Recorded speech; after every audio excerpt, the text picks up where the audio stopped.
Hi everyone, today we will talk about how to fix or how to solve Facebook Messenger after being hacked.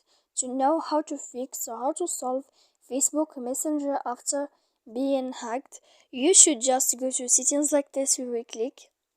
After that, in this page you will go to apps, default apps, app settings.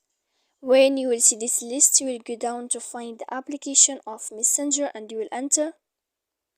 Then in this page you will go to click for stop. When you will end this, you will enter to storage. After that, you will click clear cache. Then you will go to click clear data. And when you will end all this, you can turn off your phone. So please don't forget to support us by like and subscribe. See you next time in another video. And thank you for your attention and your watching.